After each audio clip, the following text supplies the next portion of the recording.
अजाम Sisai YouTube channel की प्रस्तुति में जोलन कनुल्ला की आवाज में हर तुमको सनम दिल दिया फटाफट रे जबरदस्त रे हे लड़की।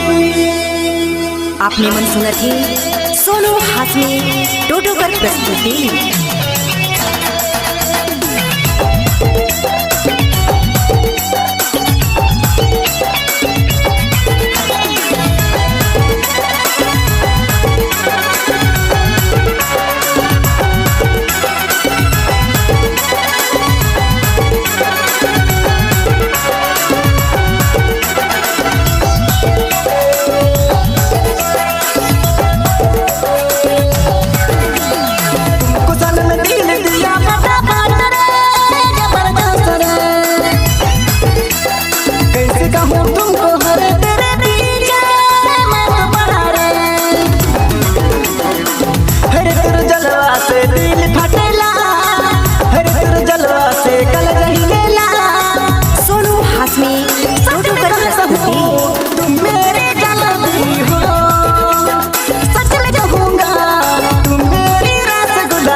चिकन चमेली तुम खींच ली रे, तुमको रे देख के कलर हिलाऊंगा।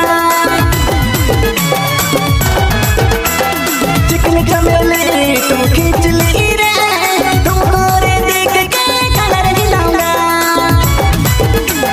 सच में कहूंगा तुम मेरी जलेबी हो, सच में कहूंगा तुम मेरी रसगुल्ला हो।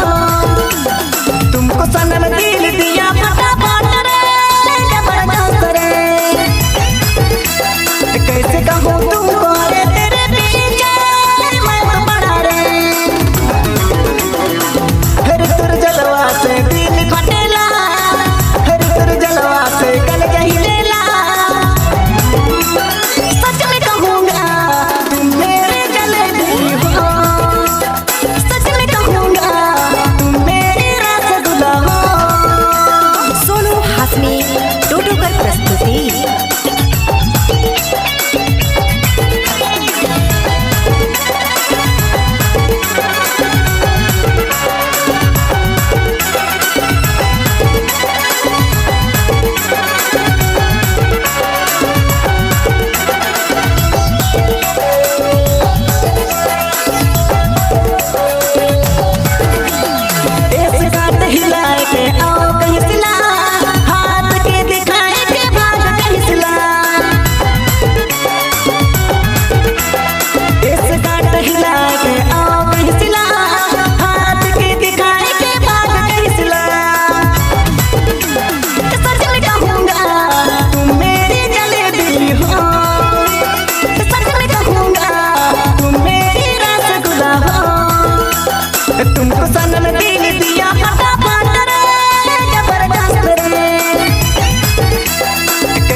कहूँ तुमको तेरे पीछे मैं तो पड़ा रे।